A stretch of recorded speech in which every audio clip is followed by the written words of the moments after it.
So I was talking about competitive rivalry. Competitive rivalry.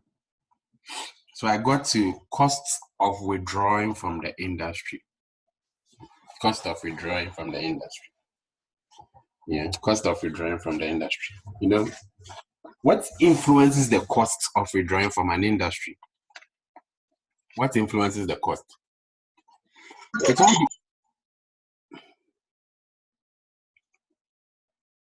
It all depends on what you put in, on the capital requirements. So when the capital requirements are really high and your subsequent costs are really high, the cost of withdrawing from the industry also becomes high. You know? So for example, one of the reasons why it took a while, even though when Glow wasn't performing for a long time, they weren't performing for a very, very long time, but the cost of withdrawing from the telecom industry is so huge. It's so huge because the kind of expenditure you make is it's very, very serious. So when the cost of withdrawing from the industry is high like that, people don't tend to leave the industry and they are in. So the competitive rivalry continues. Competitive rivalry continues. Competitive rivalry continues. But if the cost of withdrawing from the industry is low, you would have people just leaving. And overall, the competitive rivalry within the industry reduces. Another point is also what we call the level of demand growth. The level of demand growth. So if the level of sorry, any questions? So the level of demand growth is very, very, very low or very, very slow. It means that the market is saturated and the rivalry will become a lot more intense. A lot more intense because there will be a lot of competitors fighting for the small group growth opportunities in the industry. The small growth opportunity in the industry. If the level of demand growth is high, it means that customers are really demanding. So even though there will be competition, the competitive rivalry won't be as intense compared to when demand growth is very, very slow. It's very, very slow. So this, in essence, is the Porter's 5 forces model. Porter's 5 forces model. As we go on, I'll be bringing questions so that we all look into it and see how we can analyze and apply. Another model we have is also called the life cycle model. The life cycle. I said we'll talk about the product life cycle. The same way human beings have lives. One day they become toddler, one day they become baby to child to teenager to adult to parent to maybe grandparent, whatever. Products to have life cycles. Every product has a life cycle. Every product has a life cycle. So let's look into the life cycle model. So the life cycle model basically will tell you at which stage, if you assess the market and look at the product, it tells you at which stage your product is in the life cycle. So number one, there's what we call the introduction or the introductory stage. There's what we call the introduction and the introductory stage. So you introduce, this is when the product is introduced to the market. This is where the product is introduced to the market. And at this point, because it's new and the firm hasn't found any cost advantages yet, The startup costs are usually high. The startup costs are usually high. At this point, the firm wouldn't be having economies of scale. At this point, they wouldn't have figured out efficiencies yet. So startup costs are usually high, running costs are usually high, and most times the product would be unprofitable. It's a new product in the market, it will be unprofitable.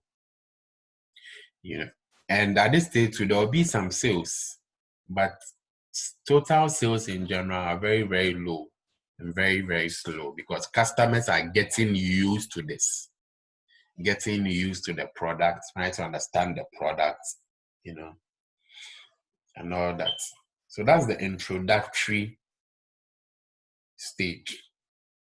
That's the introductory stage. This is the point where the product is introduced into the market. Then we have what we call the growth stage. The growth stage. The growth stage. So think about it like this. You have a baby. The baby doesn't walk. Now the baby is walking. It's doing some steps here and there, steps here and there. So at this point, your sales that was very, very low, experience very slow growth, it begins to grow. Customers are becoming more aware of your product. And what we see here is that the organization or the entity is becoming used to the market. Sales is beginning to grow. So they begin to earn some small profits, get some little profits here and there.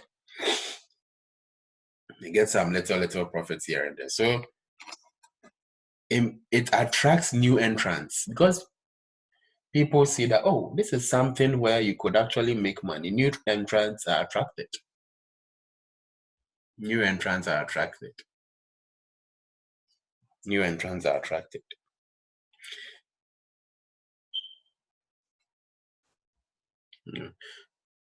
New entrants are attracted. Then you have the maturity phase. At this point, sales will remain stable. You will not see huge growth. Growth will begin to be stable. You will not see huge growth because it's a mature market now. And your profits will begin to stabilize, and there will be little opportunity for growth. Little opportunity for growth. And this stage, in the matured phase, the only way you can make some profit is to reinvent yourself or reinvent the product. Reinvent the product through differentiation. That's how you reinvent the product. You have to differentiate. You differentiate or you die. Or you die out. You have to differentiate the product. Very, very key. Very, very, very key.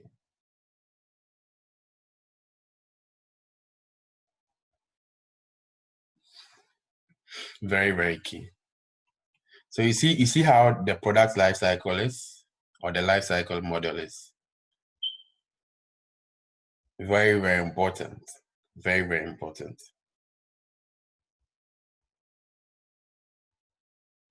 Okay, so you have the decline phase. After stability, now sales begin to fall and profits also begin to decline. Then companies leave the market. Companies leave the market. So let's think about a product. Let's think about a product. Let's think about a product. It might not go through all these 4 stages, but let's think about the product. So what comes to mind now is UT Bank's, what was it? Is it 48-hour low? Was it 48 hours? Please remind me, was it 48 hours or 72 or 24 hours? UT Bank had a loan program. Was it 48 hours? Yes, 48 hours. Yeah, you're alone in 48 hours. Yes, that's it. Okay. So they introduced this in the market. It was new. The banks in Ghana were very traditional. Nothing like this was really happening. So Mr. Kofi Amoaben decided that, let's simplify the process of loans. Let's simplify it. It doesn't have to be that complicated. Let's give people loans in less than 48 hours. So 2 days, you have your stuff, the loan is disbursed into your account. You move. Quick. So this product was introduced, it was introduced. I can't necessarily say it was unprofitable because I feel like the Ghanaian market liked it, even though probably the interest rates were a bit high. The Ghanaian market, I don't know how long it stayed in the introduction phase, but it began to gain, traction. It began to gain traction. Then it began to grow. A lot of people began to hear about it. People began to subscribe to it. People began to get loans for 48 hours. Then new entrants were starting to get attracted. So you have other banks to also say, oh, wait till we give loans in 24 hours, or you give loans in, because other banks began to copy that model. Even some of the traditional banks to try to go that route, copying that model. At a point, because of these new entrants, that product began to mature.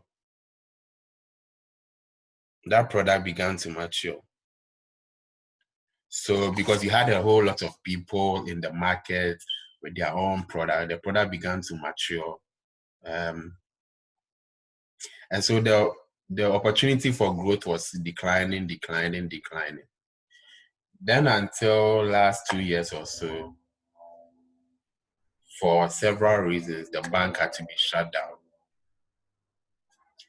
So, like, that's an example. I'm just giving you an idea of how the whole product life cycle thing works. So, products will go through stages. There are some products, because of how they reinvent themselves or differentiate themselves, they never decline. They stay in the maturity stage for long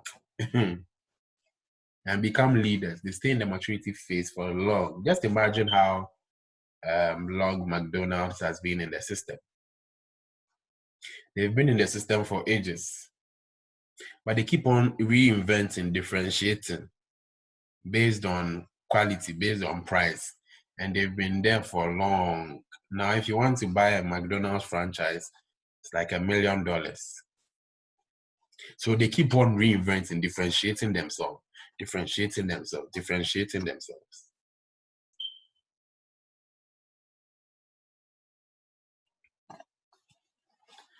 Okay, so let's look at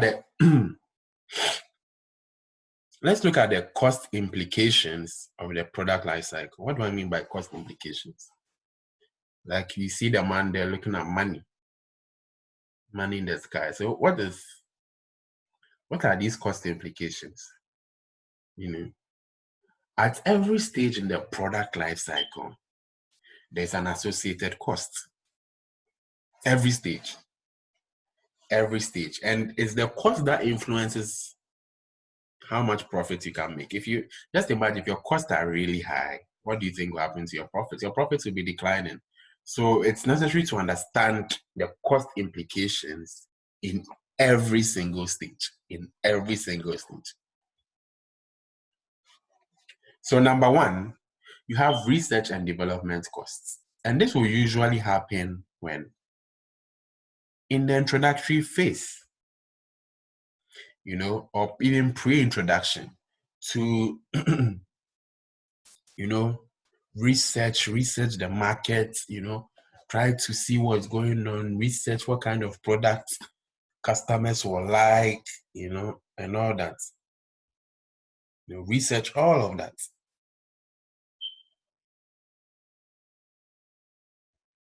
Research all of that.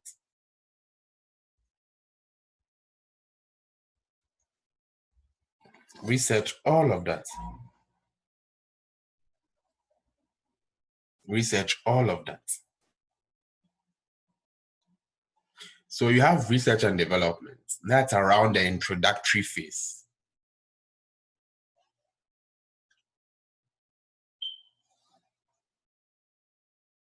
That's around the introductory phase.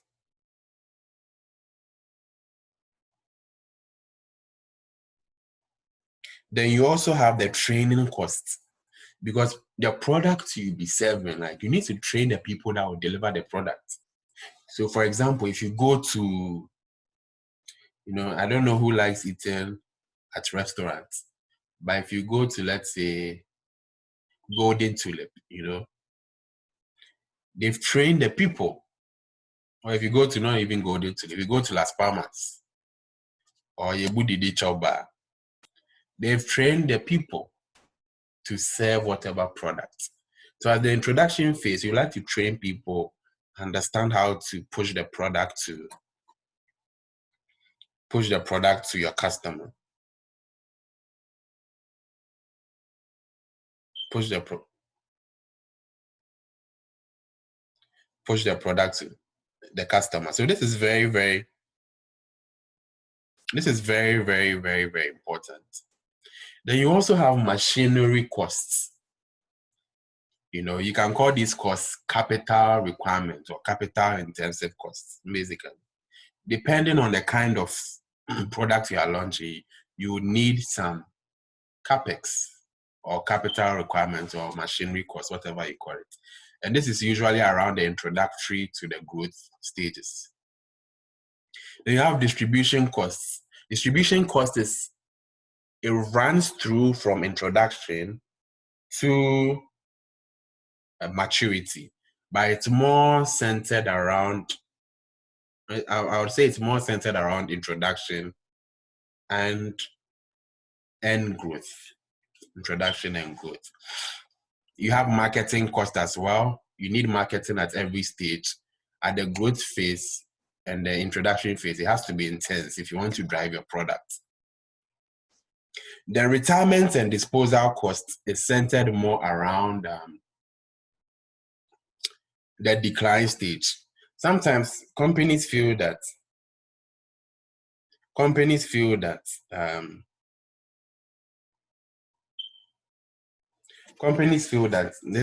this product is just not working. It's just not working.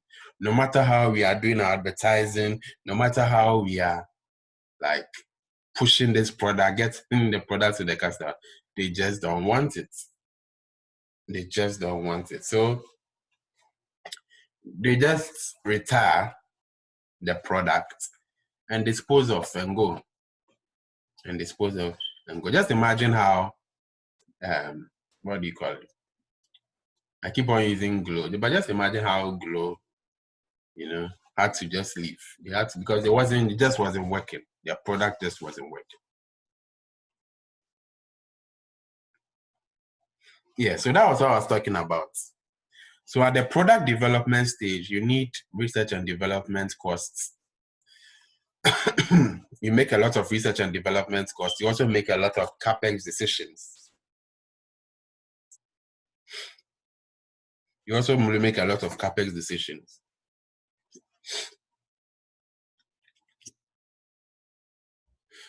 Then at the introduction to the market, that's where you make a lot of more operating costs, running costs. When we say operating costs, these are day-to-day costs.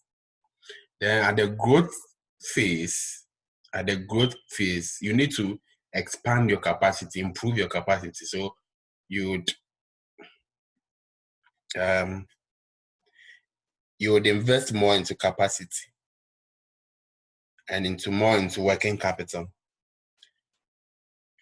At this stage too, you might find efficiency. So at this stage, it's possible to if you know what you are doing and you're doing it right, at this stage, you might get some economies of scale.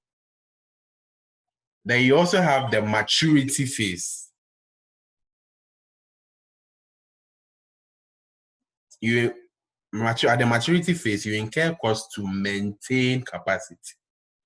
Now see the difference. At the growth stage, you incur costs to expand capacity.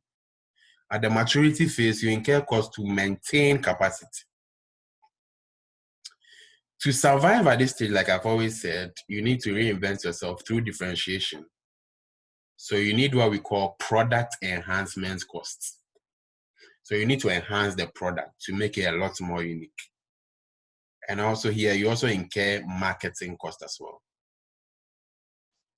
Then you have the decline and withdrawal. Decline and withdrawal. So you feel like, the product is going down, down, down. So you feel like, maybe I just need to withdraw and move. So you need some costs you've been carrying are asset decommissioning. So when you say decommissioning means to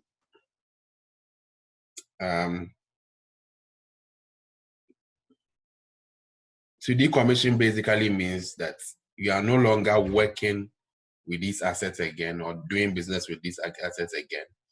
And so you are basically calling it off, calling everything off when you are leaving. Yeah. So you decommission your assets. You might also incur some restructuring costs here. So there are several costs depending on the stage you are in the life cycle. Very, very, very important. Very, very important. Very, very important. So what are some of the benefits of the life cycle costs?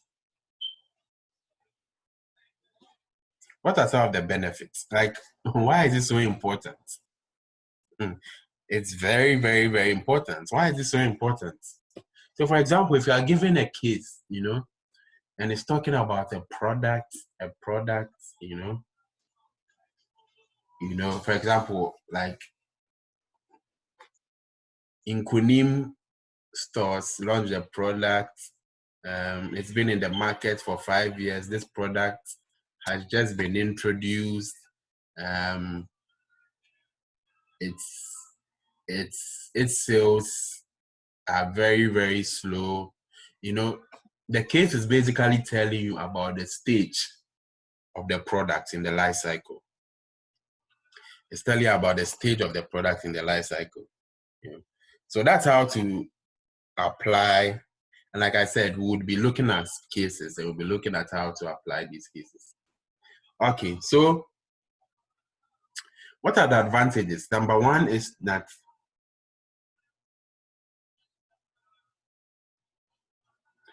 you can assess the potential profitability of products. How do you do that using the life cycle? Because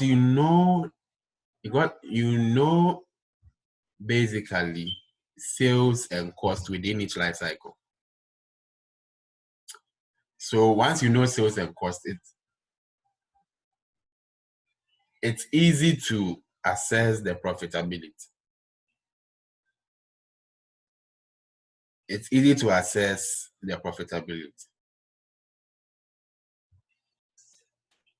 And because you also know what do you call it? Another advantage is that because you understand every single stage in the life cycle, you can also use that to manage costs at every stage. Depending on the stage you are in, you can know how to manage costs. So, for example, at the introductory stage, you'd be incurring more costs around startup, etc.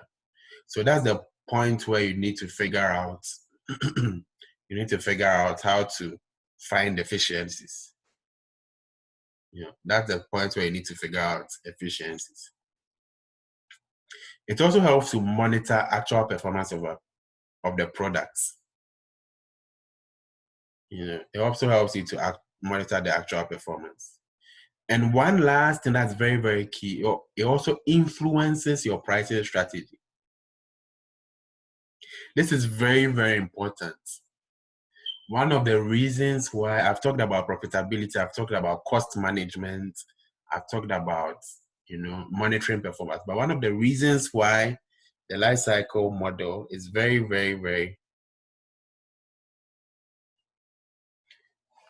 very, very important is because it influences pricing strategy. So, if you know the stage you are in the life cycle, you know how to charge your prices. For example, you can't introduce a product and just be starting to charge high prices. That's not smart. That's not intelligent. So you can start at the introductory stage, you can start with low prices so that you can penetrate the market.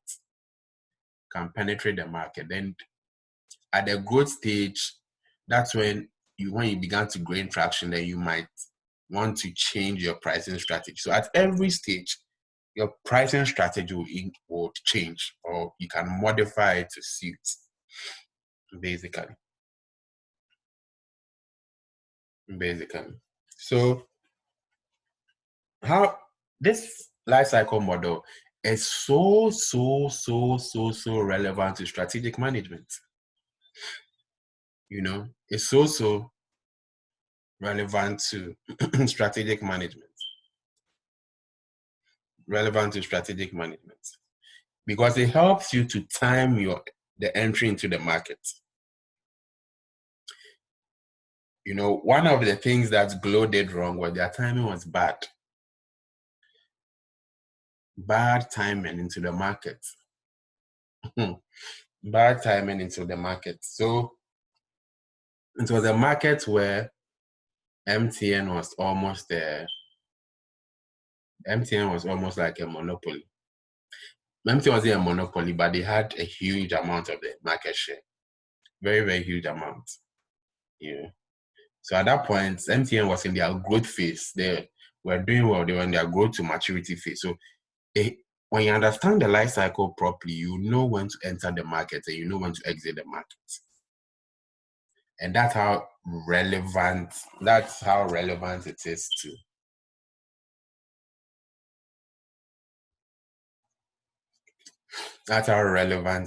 to strategic management.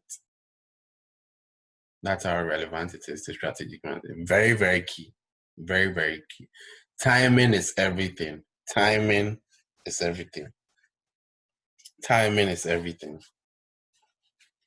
Timing is everything. Timing is everything. Then number 2 is it helps you to analyze competition as well. Because it helps you to understand the stage of the life cycle your competitors are in. It helps you to understand that. Okay, so what stage of the life cycle are my competitors in? Then you can use that to assess how to position yourselves against them. Okay, so let's talk a little bit about the cycle of competition. Then we move on to the BCG matrix.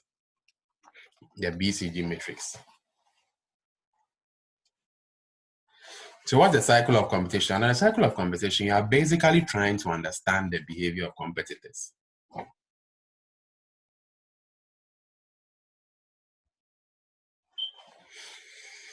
How do competitors behave in the market? And so when we talk about their behavior, you are saying that, okay, if I do X, what will my competitor do? How do they behave to others in the market? It's important. It's very, very important. The same way you would want to know the behavior of, let's say, a colleague or something.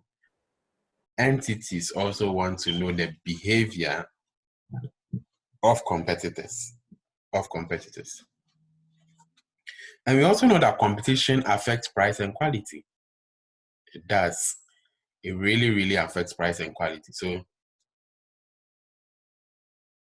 So for example, competitors would like to gain advantage in the areas of price and quality. So for example, if a competitor has a large share of the market, so I'm giving an example how it affects price and quality. If a competitor has a large share of the market, what happens? The rival company can do two things. He can either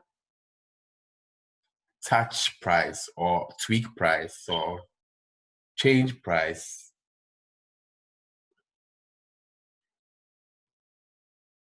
or he can also change quality. So if the competitor has competitor has a large share of the market, then the rival company might start to sell the product at a lower price. You know why? So that other customers can be attracted by the price cut. Customers can be attracted by the price cut. So you see how it's working here. You see how things are, being managed here. You see how things are working here. And if a competitor has a large share of the market, the rival company might also decide to improve product quality. They might decide to improve product quality. So it's just like you can either compete on cost or compete on quality. Basically, that's what we are saying. You either compete on cost or compete on quality. Please, any questions so far?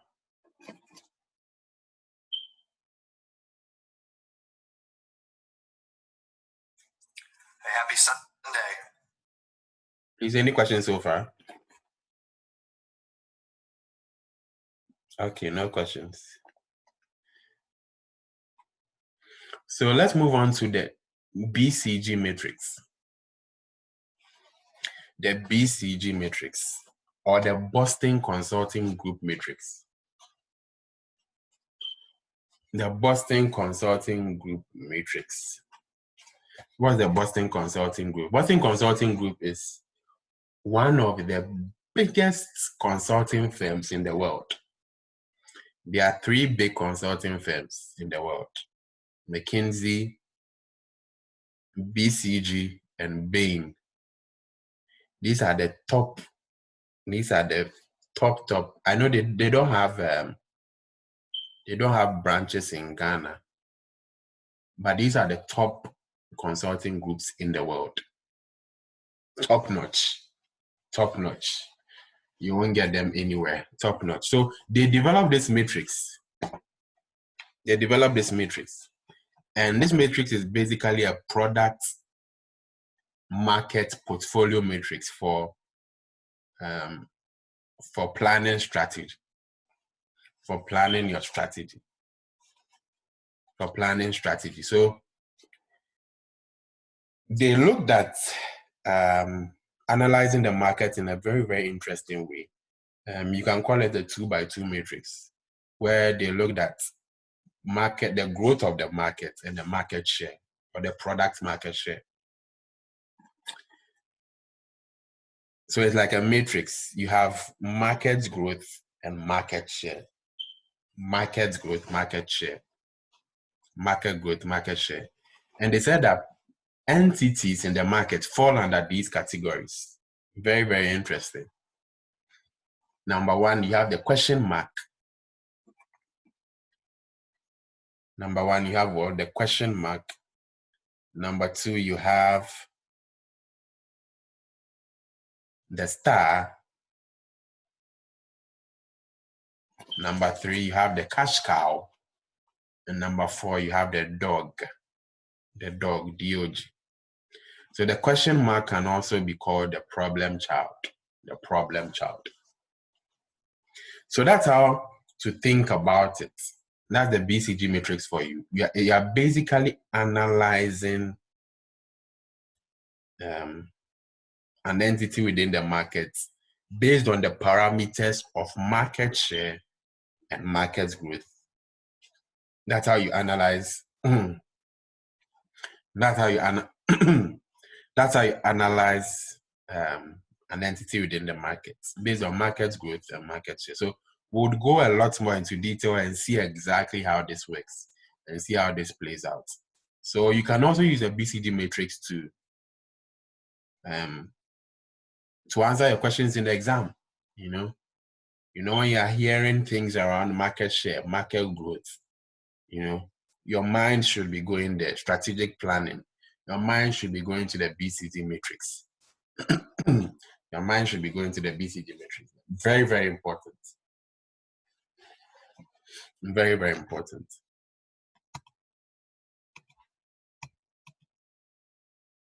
So let's start with the question mark, or what we call the problem child. Problem child. The problem child.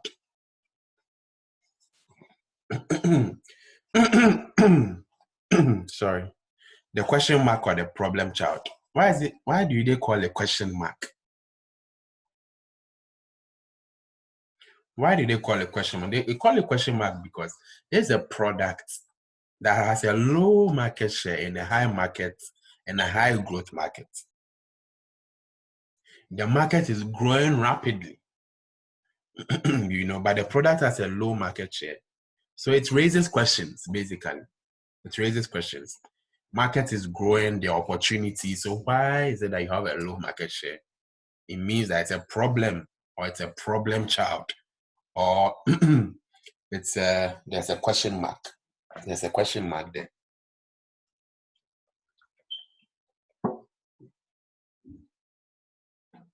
So this is basically high market growth, low market share. High market growth, low market share. High market growth, low market share. What will be the strategic decision here? You need to invest heavily to increase market share. You need to invest heavily to increase market share. Otherwise, you'd have to withdraw from the market. So you need to invest heavily, put resources into bringing up your market share, because there's no reason why the growth market would be high, but market share would be low. No reason. So you need to begin to invest. You need to invest heavily into